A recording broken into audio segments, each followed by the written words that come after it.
Okay, welcome to all you beautiful women. On behalf of my wonderful co-chair, Karen Gettleman, and we are so happy that you could join us today on Zoom.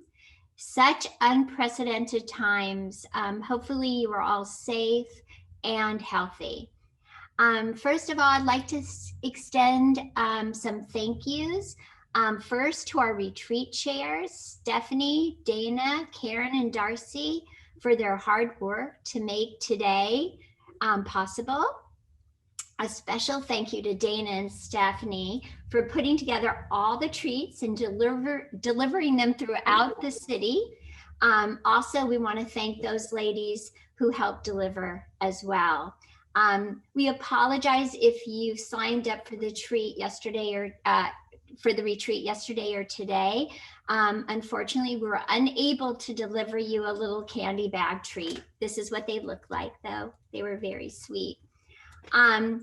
We'd also like to give an ongoing thank you to our vice chairs, Linda and Laura, for always stepping in to help us out with anything required. And of course, a huge thank you to Dylan and Lauren for always working tirelessly to support all of our efforts. Thank you.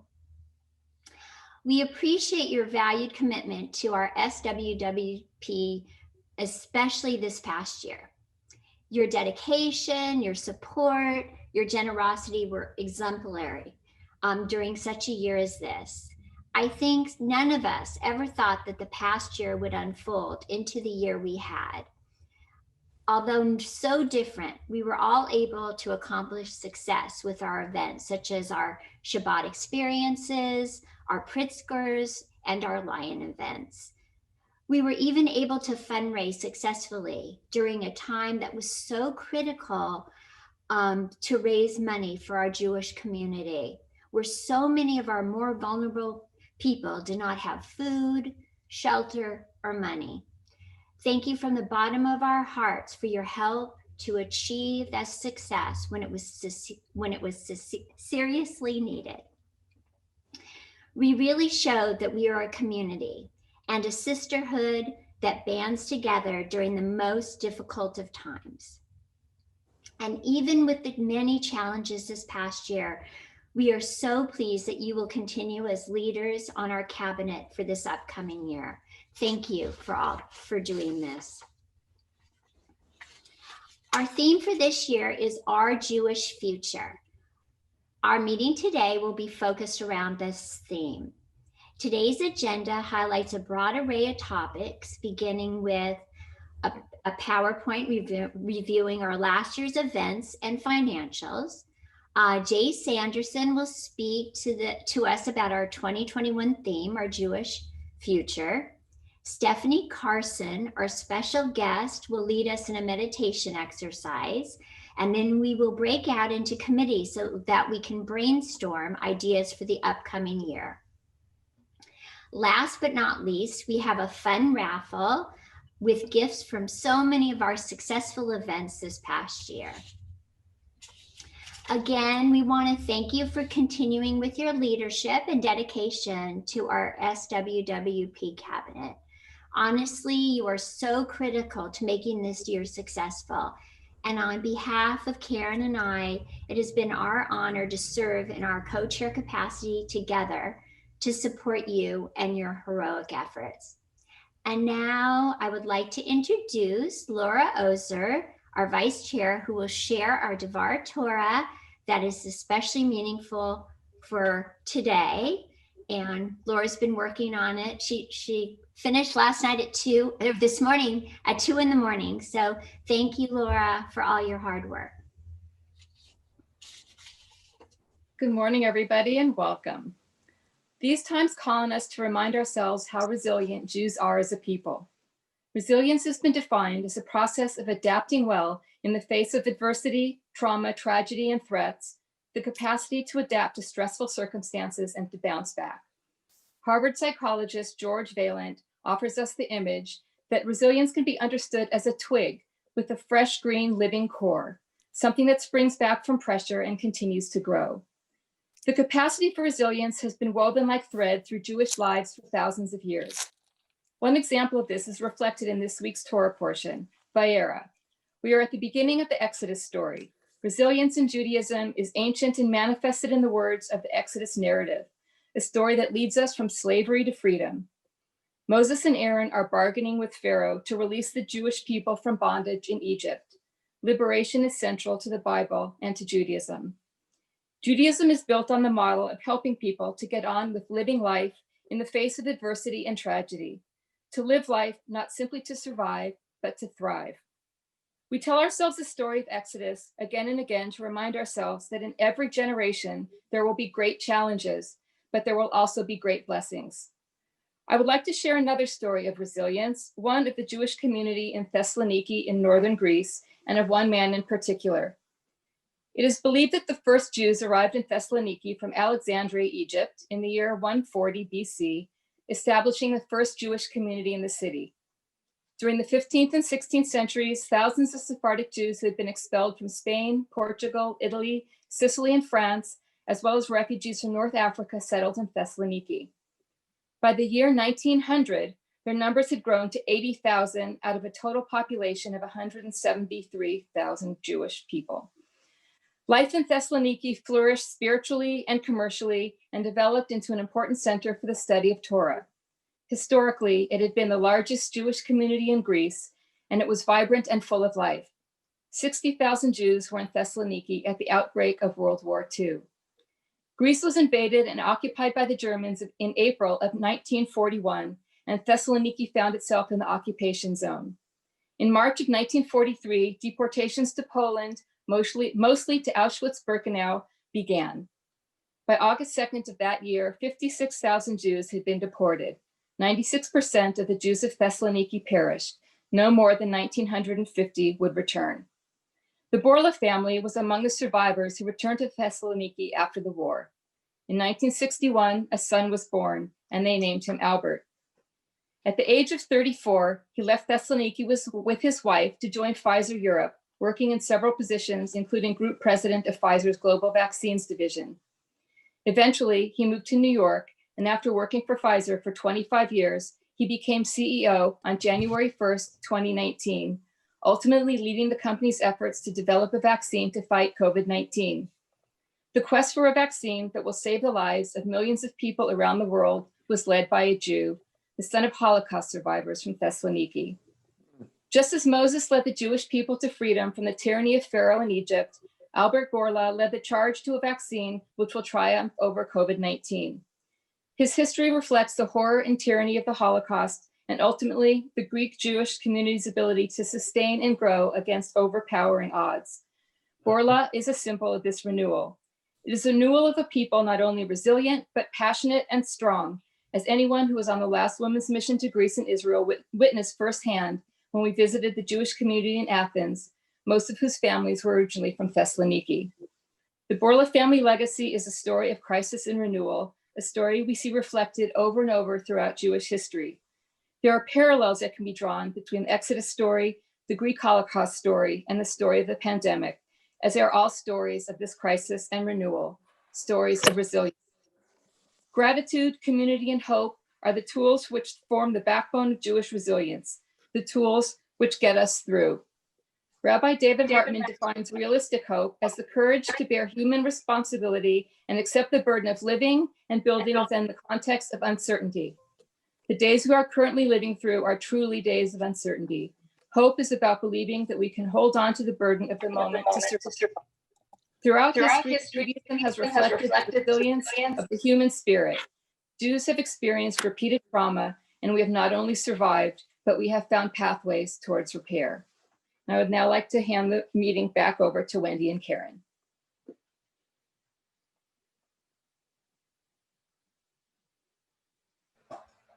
Karen, you got to unmute yourself.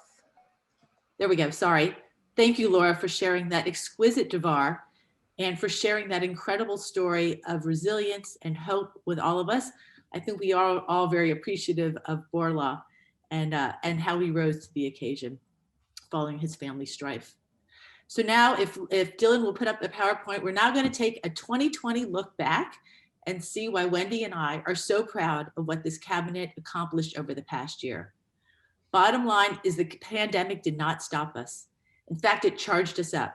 We had a busy year in SWWP, and we are so blessed by our dedicated committee members and our incredible professionals for their hard work to make it all happen. We thank so many of you on this cabinet for your support and for joining us at many of our wonderful programs. So here are the highlights. We somehow pulled off 8 beautiful and unique Shabbat experiences from the moment we were sheltered back in March. We gathered together as a community and shared moments of blessing and reflection. Many of you on this cabinet participated in these experiences with your beautiful voices and words and writings of Devar, and welcomed the Shabbat with sweet and important moments of support, and togetherness. Thank you to our wonderful Shabbat committee, and we plan to have many more of these in the year ahead. So if you would like to participate with us in these, please let us know. We had some Lion of Judah events. Our first was in February. It was our only in-person event for the year. We heard from the adorable Allison Levine, who brought us along literally every step of her journey as she led us, as she did, the first women's expedition up Mount Everest. We were all riveted by her energy and all that she had overcome to conquer this feat. Then in May, and in connection with Israel Independence Day, our own lion and badass in the kitchen, Alana Horwich, generously provided a cooking demonstration of Israeli foods with us. Alana entertained us with her humor and wisdom, and it was such a fun and well-received event. In August, our Lions were treated to a virtual gallery tour and art auction with the award-winning artist Ron Agam. Ron led us through his studio and shared with us his innovative and expressive works of art. Leslie Woolman was our fabulous auctioneer, and Edith Kumberg was a successful recipient of Ron's Star of Lighting painting. We also had 3 wonderful Pritzker Series events. In May, we started with our cooking demonstration with Chef Esti Raviv, the author of Oy Vey Vegan. She was so delightful, and we felt like we were sitting in her gorgeous kitchen as she prepared a beet and kale salad, stuffed peppers, and no-bake chocolate balls. And a big takeaway for many of us was how to clean out a pepper. In July, we had our summer Pritzker evening event with the history of the Jewish deli, featuring 2 of LA's beloved deli establishments, Izzy's Deli with Heidi's dad, Izzy Freeman, and Mark and Jacqueline Cantor from Cantor's Deli. Laura Newman, curator of the exhibit, All Have What She's Having, led the heartwarming conversation. And the Nosh Box was also a fun and yummy addition. And finally, in October, we were able to hear from Melissa Burton, producer of the Academy Award-winning short documentary, Period, End of Sentence. Our charismatic Edie Desser moderated a cozy conversation with Melissa as we learned about the work she did and continues to do to fight for women around the world. We were so proud to donate 102 pounds of feminine hygiene products to our Federation partner, SOVA, from the proceeds of that program. And then in September, we had our pomegranate event, which was a first for so many of us. And we were really excited with the attendance that we had for that event. It was a fascinating event with Dr. Barbara Natterson Horwitz, who is author of Wildhood and a professor at UCLA and Harvard. She was very stimulating, and we all learned so much new information. Then we had our country club events, and we had to pivot quite a bit. And our first event was with Hillcrest in September.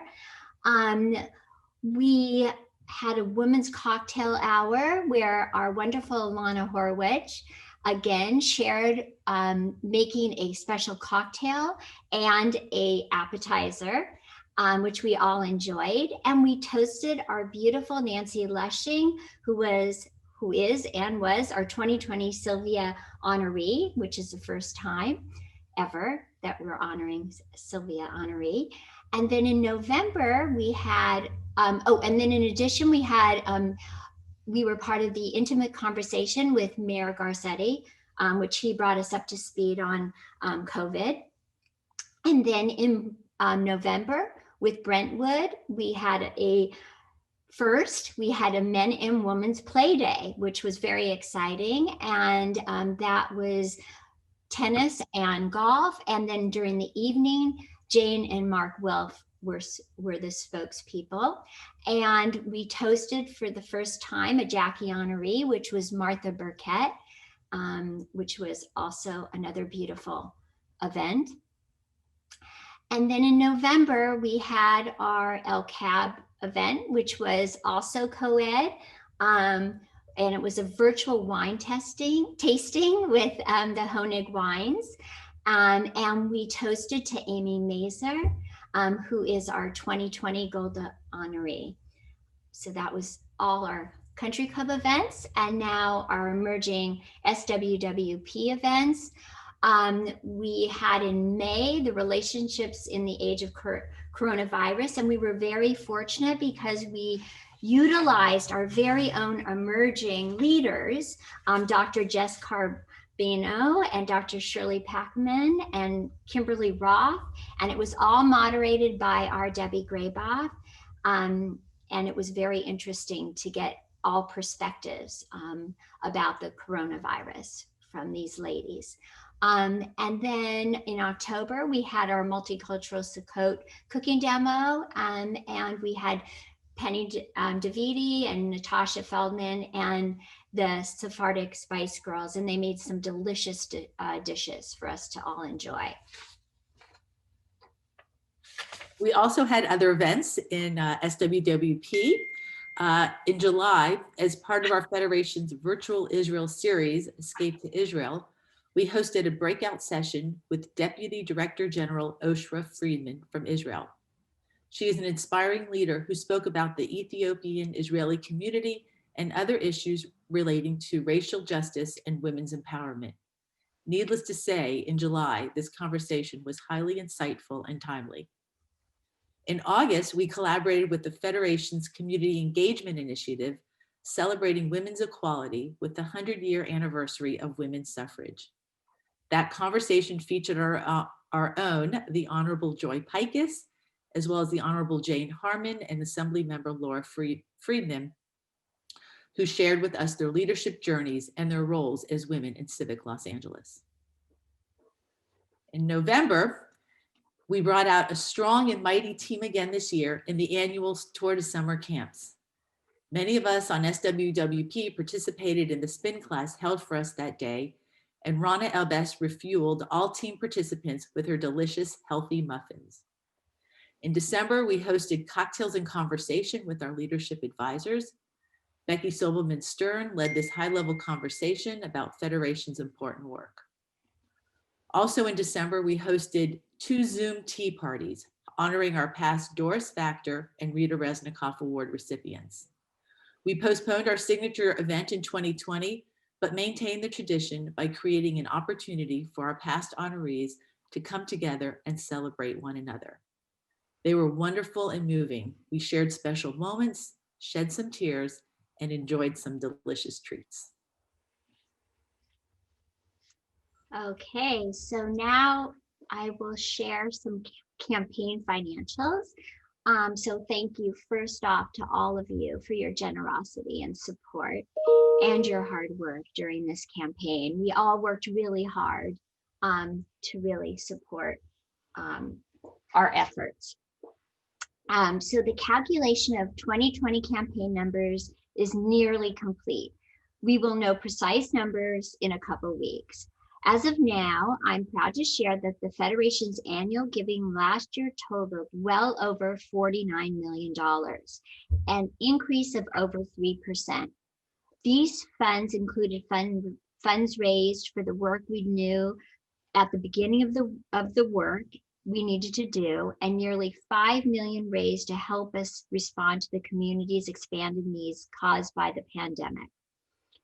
We are extremely excited to share that over $14 million of the total raise came from SWWP women.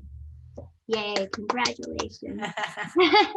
This is a bit behind 2019, largely because of one very large estate gift we received in 2019.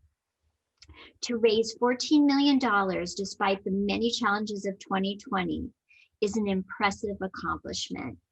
And I'm thrilled to share that donor for donor, our gifts were almost up 3%. That's quite an accomplishment. We are extremely proud of our fundraising efforts and success in 2020 and eager to do even more this year to support our community's needs. And of course, we thank you all for your amazing generosity and support. Thank you. Thank you. And now I'm very proud to introduce our wonderful Heidi Monkarsh, who will talk to us about our International Lion of Judah Conference. Thank you, Heidi. Hi, everybody. So great to see you all. And Laura, thank you for such a beautiful Devar Torah and way of setting the stage, the virtual stage, so to speak, to talk about resilience of the Jewish people. And I'm here to tell you about the resilience and power of Jewish women and philanthropy, which is going to be celebrated on January 24th and 25th at the International Lion of Judah Conference, Virtually Limitless. And I am hoping that every single one of you has already registered, but if you haven't, you can register easily by going on lionconference.org. Have patience when you go through the community lists. I know that LA is quite near the bottom. It's not alphabetical, and I'm not quite sure why, but scroll all the way down to find us.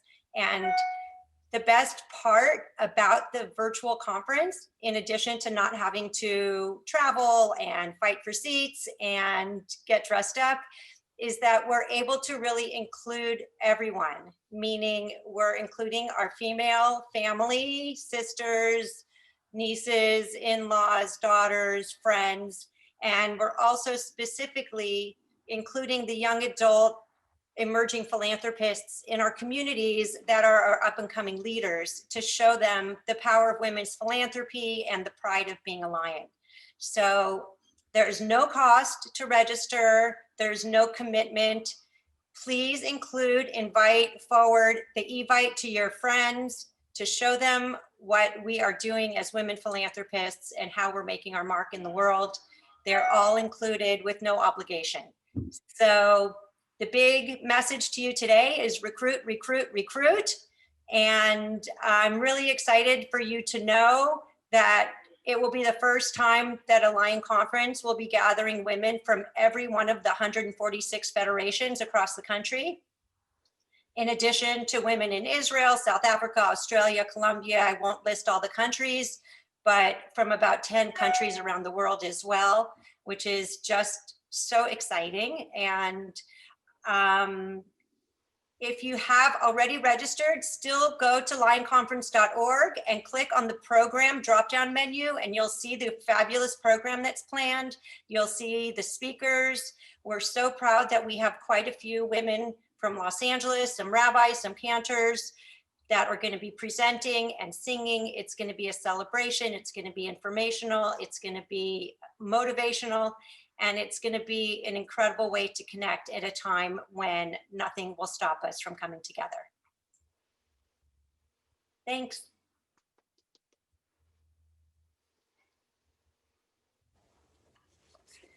Thank you, Heidi. We're so excited for the International Lion of Judah Conference. We can't wait to show up with our usual LA pride. I'm Dana Simon, one of the cabinet retreat chairs. It's so nice to see everyone together in one big Zoom room. It's been quite some time since our last Zoom meeting, and an even longer time since we've shared an in-person experience.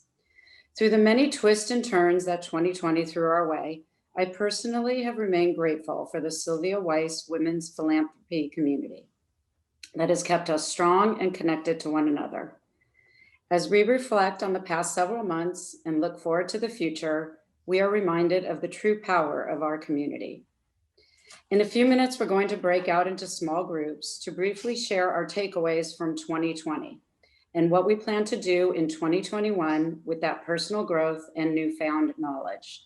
I'll start us off by briefly sharing my own thoughts. In 2020, I learned that sometimes less is more. I plan on taking this lesson with me into 2021 by not scheduling my life so much, continuing to spend quality time with family, and by making it a priority to nurture a quiet space in my head through my meditation. I want to continue to live in the present as opposed to always running from place to place and activity to activity, thereby inadvertently missing out on the true essence of life. Thanks for listening. You'll have about 5 minutes in your breakout room before we bring you back.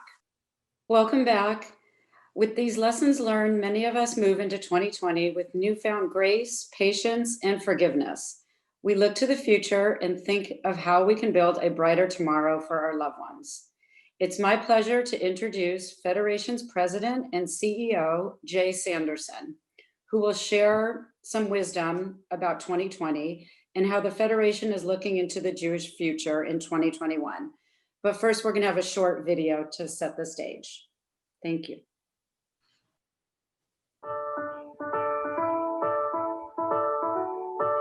I think the future should be peaceful. I just want everyone to feel closer to God and say prayers.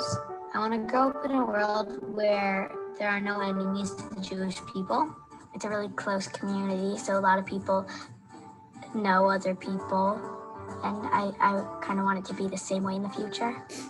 I like it. We need to make the world a better place. We need to keep our prayers and our rituals. And eventually, maybe Judaism will get more popular. Yeah. It's really popular in our area, but in the whole world, it's not one of the most popular religions. It feels important to me to continue learning Jewish values. It's like I'm being connected with my ancestors from thousands of years ago and for thousands of years to come.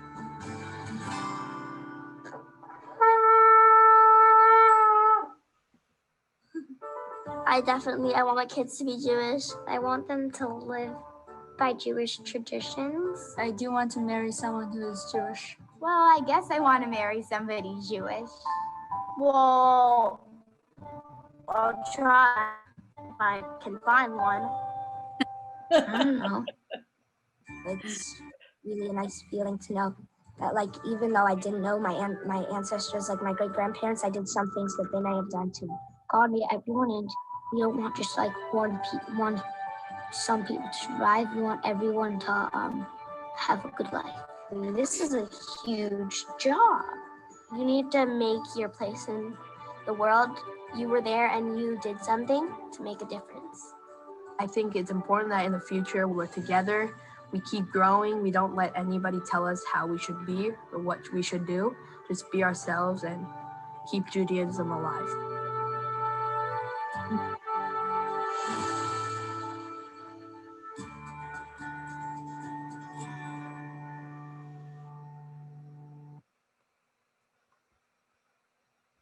Good morning, everyone. I want to just let everyone know that video was shot 11 years ago.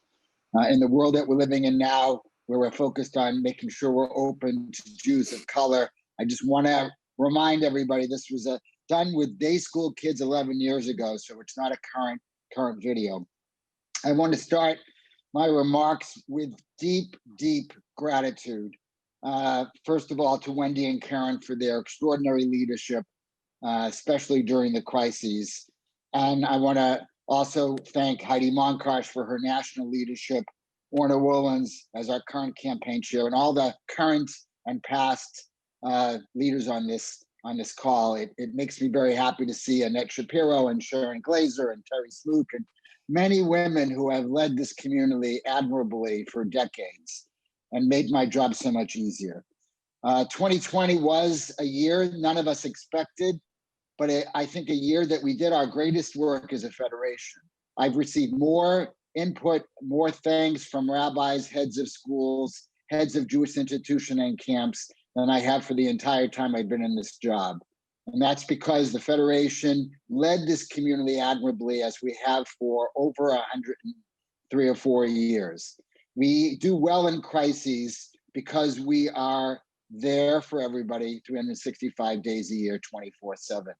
And we will continue to lead this community in 2021. I don't think any of us think that 2021 is going to be the end of this pandemic. In fact, we'll be working our way through this pandemic throughout this year. But just like we have from the very beginning, we have to look forward just the same as we have to deal with the issues right in front of us. I think many people know that this is my last year as the CEO and president of the Jewish Federation. It's been an extraordinary opportunity to lead this community that I've had. And I thank you all for everything that you've done to support me and our community. But I want to end my term the way that I started, which is looking forward. Many of you will remember that the first thing that our federation did when I started was we conducted, frankly, a global campaign in search of the next big Jewish idea. What was it that was going to propel the Jewish community forward? And now here we are focusing on our Jewish future, and we'll have a website, I think many of you know, called ourjewishfuture.com. Because the truth of the matter is we will get through this pandemic.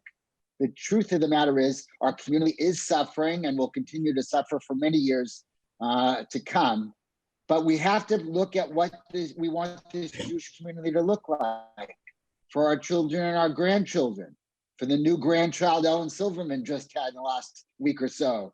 We want to make sure that the commitment that we've made since the beginning of the founding of this federation to build, secure, and maintain a vibrant, flourishing Jewish community is our number one priority, even as we address the issues of this pandemic, even as we make sure that our most vulnerable are taken care of. We have to, and we will look forward. So this whole year ahead will be about thinking about the future.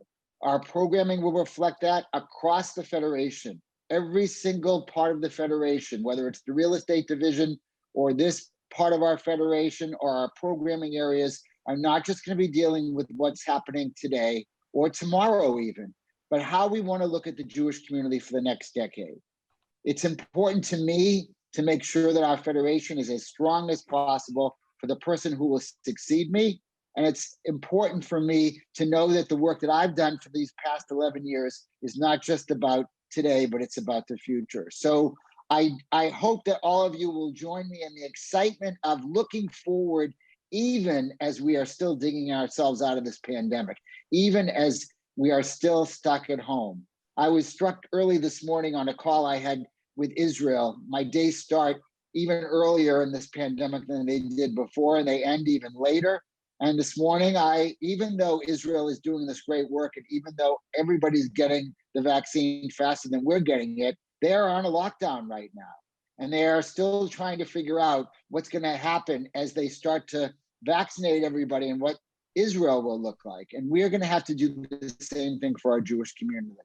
Last night, I spoke in an executive committee meeting of a synagogue where we're talking about creating a brand new spiritual community in the West San Fernando Valley. Our federation is working with day schools and we're working with synagogues to figure out what's happening. We are going to look different. Our Jewish ecosystem will look different. And if we plan and if we dream together, and if our federation continues in our leadership role, I feel very confident that the Jewish community is going to be even stronger as we come out of this pandemic. So I want to, again, end as I began with deep, deep, deep appreciation for all of you. You are the foundation of the Jewish community. The Jewish community is strong because we have strong women. And I've learned that over my last 11 years. I've been surrounded by strong women my whole life, but never as surrounded as I am when I look at all of you. So Toda Rabah, thank you very much.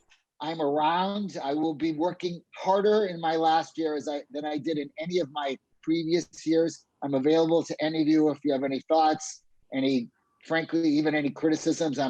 My skin is still a little thick.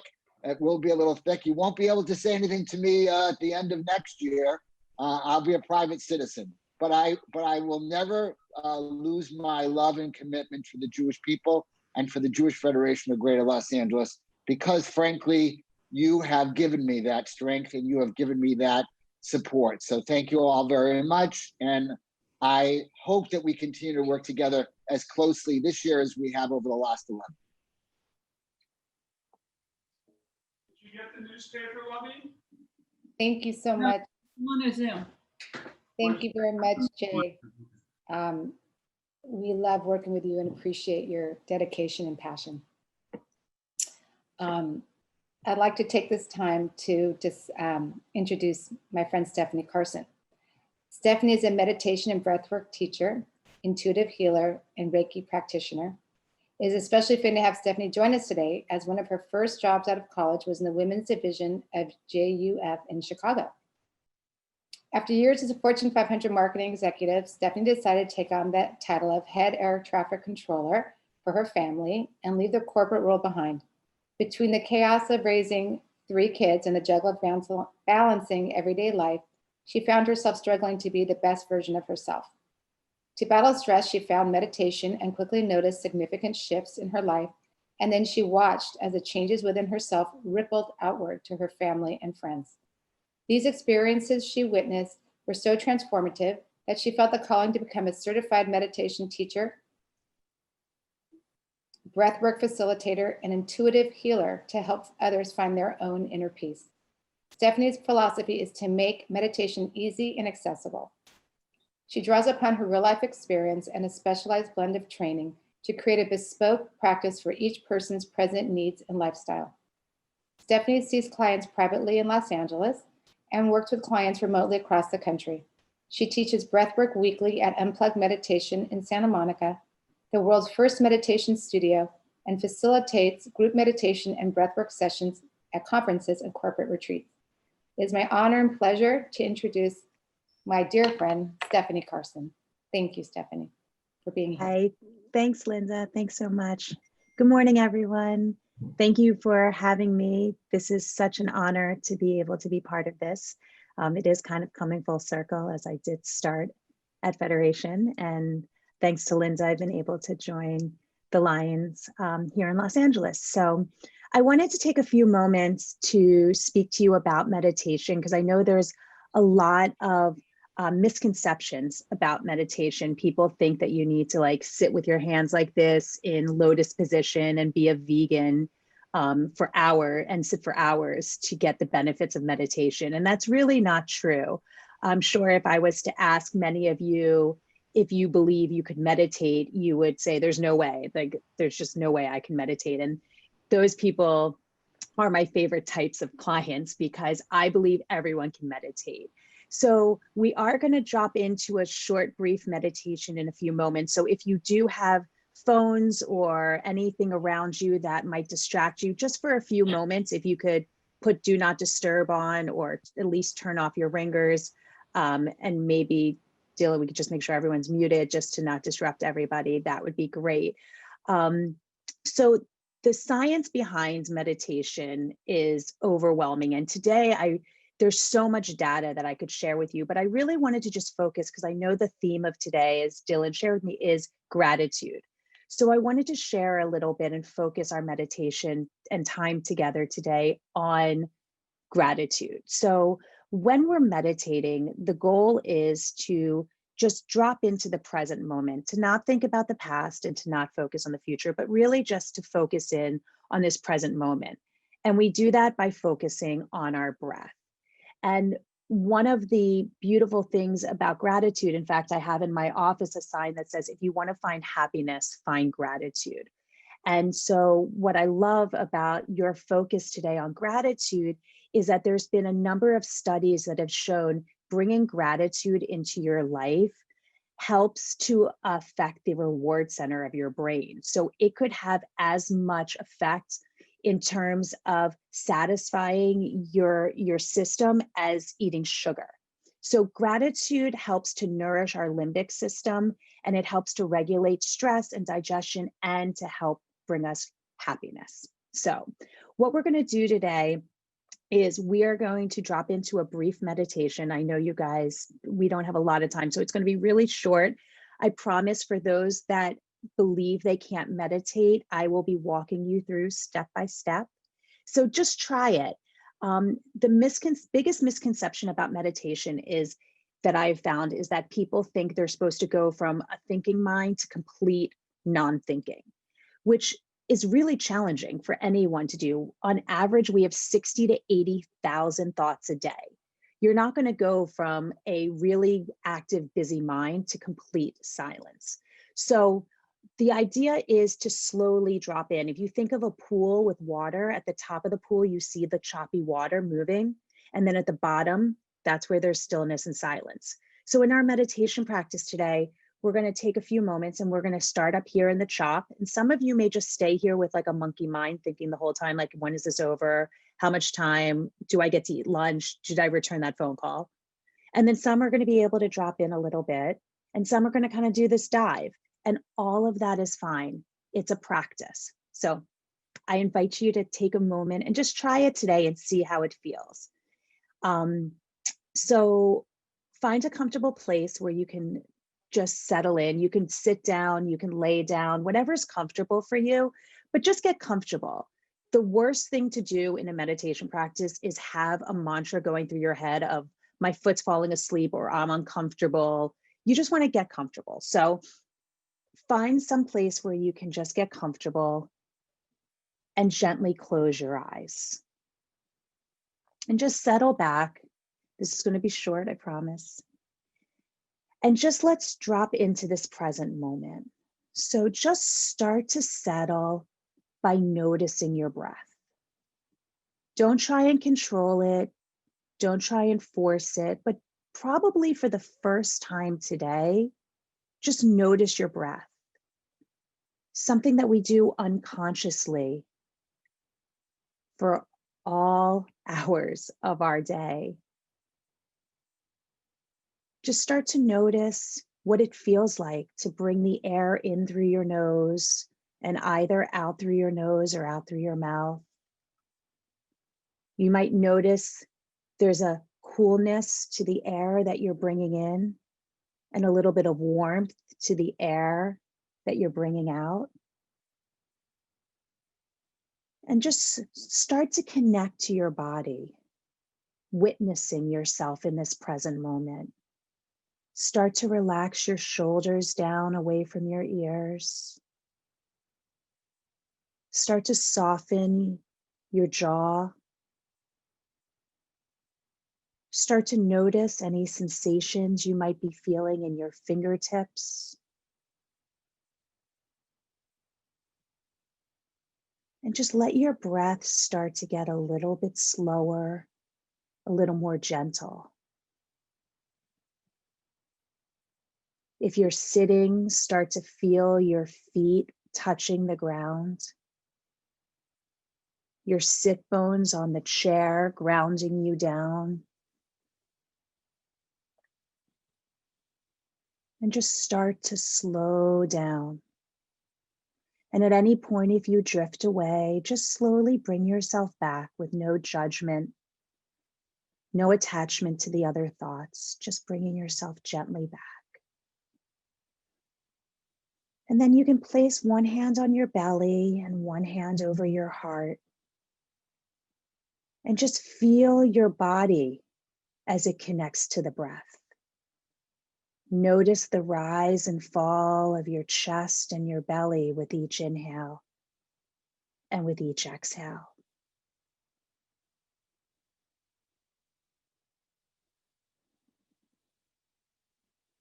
And then you can slowly begin to repeat gently to yourself on the inhale, I am, and on the exhale, the word calm.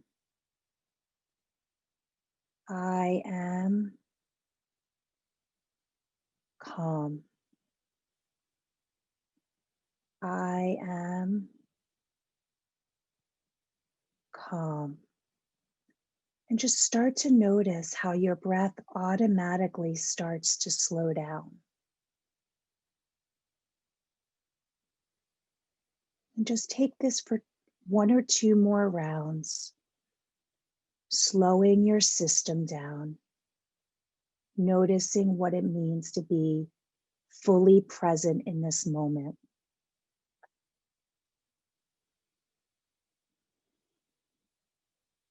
So there's a part of our brain that is constantly eavesdropping on our thoughts and our words. So with the idea of where attention goes, energy flows, I want to bring us back to that idea of gratitude as we gently settle down with our breath. I want to invite you to think of someone or something you're grateful for. Really picture that person in your mind or that thing in your mind. And with your hand over your heart, allow that gratitude to settle deep within your heart. It can be more than one thing,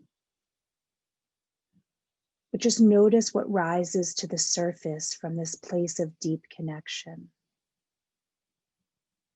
Who or what you're grateful for.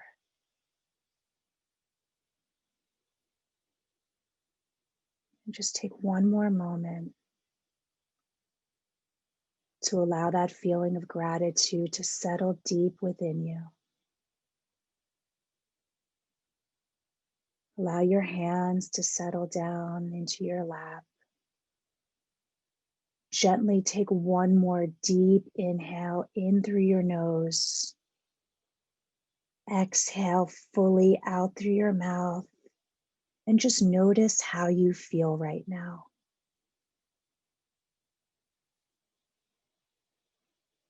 Notice physically how you feel. Notice any sensations you feel in your body. And then just take a moment to notice how you feel mentally, emotionally. Take a deep breath one more time in through your nose. Exhale quickly, slowly, fully, however it feels good for you, out through your mouth. Wiggle fingers, toes, move your neck, shake out, whatever feels good for you. And as you're ready, allow your eyes to slowly float open. So I would love to hear how that was for those that believe they never could meditate. I tried to quickly go through, Dylan. I know you're running behind, so I wanted to sort of shorten that up for you a little bit. But please, anyone that has any interest in meditation or any questions, there's so much more science and data and information I would love to share with you, but I want to be respectful of your time. But please feel free to reach out. I teach breath work and meditation, things like different variations of it. As I tell my kids, that's why they make chocolate and vanilla. There's a bunch of different ways for you to meditate and to find all the benefits. There's so much science behind the benefits of meditation. So thank you so much for giving me this opportunity. It was such an honor to be here today. And have a wonderful rest of your day here today. Thank you, Linda, for that introduction. And thank you again, everybody. Yashikoa, thank you so much, Stephanie. And I like chocolate and vanilla. That was very peaceful. I hope everyone's feeling refreshed and refocused and grateful. I'm Karen Spiegel. It's been wonderful to serve as a cabinet retreat chair, one of the many. Now that we've meditated and on our feelings of gratitude and hope and togetherness, it's time to think about focusing our energy on 2021. As cabinet members, our hope is to provide opportunities for the greater SWWP, our women's philanthropy community, to feel inspired, uplifted, and engaged. Playing off of what Jay had to say, thinking of our Jewish future, we hope to bring new, innovative programming to the women's philanthropy that will address a wide range of topics. We will now take a moment to break out into small groups to discuss themes and ideas for 2021 programming. Some of you will be organized by the events you plan, such as Pritzker chairs and Shabbat chairs and pomegranate chairs and just chairs in general, a lot of chairs. And some of you will be organized into groups of that talk of one position of big picture ideas. In your group, please assign a scribe, someone who will take a couple of notes and email them back to Dylan after this retreat, this Zoom retreat. We'll have about 10 minutes to address the following. Dylan's going to put this slide up, and I believe this slide will be up in your breakout session. One, as you reflect on the 2020 programming, what are the highlights that stand out? Two, what do you see more of in 2021 or less of? What would you like to explore through the lens of our Jewish future? What speaker ideas or new content come to mind when thinking about programming for your position? And how do you want to be engaged as a cabinet member in the upcoming year? We will put these questions in the chat box so you can refer back to them during your conversation. And after the breakout, I imagine Lauren and Dylan will bring us back to the main room, and we welcome you to share your takeaways. And don't forget scribes to please email Dylan after. So welcome back, everyone. And we hope you enjoyed these small groups and the opportunities to meet together as committees. So we were going to take a few moments to share a little bit of reflection on what you shared together in your group conversations, but in the interest of time, and we promised to get you out at 11:45, I'm going to ask you all and those that took notes to please submit them to us. We're really interested in your feedback. And if you want to share any sort of reflections, some great ideas, maybe some do's or don'ts for 2021, we really welcome your feedback. So please throw something in the chat. You can throw something about, something important that came up. We would love to hear that.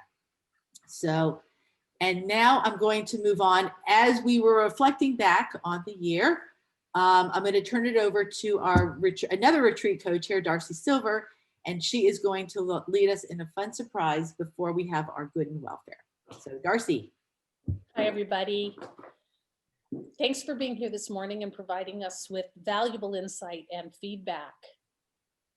It's been wonderful to connect and share with our committee and our community.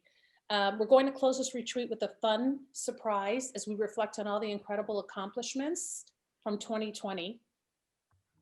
And I'm going to raffle off a few items to some lucky cabinet members and items that remind us of all these wonderful events.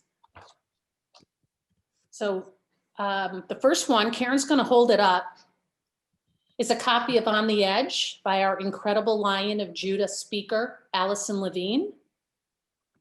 And I have everybody's name in this bucket. I will pull out a name and they will write it in the chat here. That book is Heidi Monkarsh. Yay, Heidi.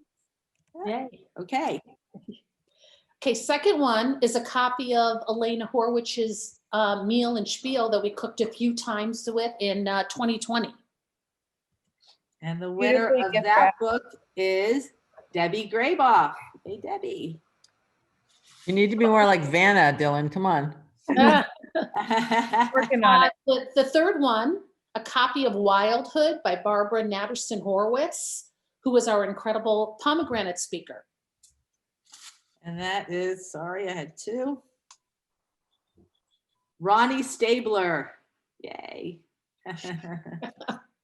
Okay, third one, a tote bag and a tote from the Pad Project to remember our Pritzker with Melissa Burton. A period should end a sentence, not a girl's education. And that is Jolie Atchul. Yay, Jolie.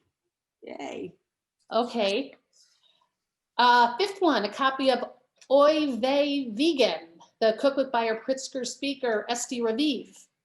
I And don't that have is the photo, but it's in the mail. Susan Kane. All right, Susan. Ah, Susan. Okay, and then compliments of my husband, who inadvertently found himself in the PPE business back in March. 2 boxes of face masks, a very fitting reflection of 2020. Very fitting reflection. And the first box will go to, who's this? Amy Mazer. Amy Mazer, yay. Okay. And the next box will go to, here we go, Karen Sternfield. Yay. Okay. Seventh one, gift certificates from our very own Rana Alba's refueling station. We have incredible. We have 2 of these. Her muffins are absolutely delicious and they're healthy, gluten-free, organic. And the first one goes to Georgia Capo. Congratulations, Georgia. And the next gift certificate will go to all kind of Allison Gingold. Yay, Allison. And of course, I want to thank Stephanie Jacobs and Dana Simon for creating our retreat goodie bags for today. I'm not sure yet if we're going to be dropping them off or we'll meet you somewhere, but we'll coordinate with you to get your prizes for those who won the raffle. We will all be in touch with you. Thank you so much, Darcy. Sure. Thank you, Darcy and Karen. That was super fun. We want to move from our raffle to share our good and welfare.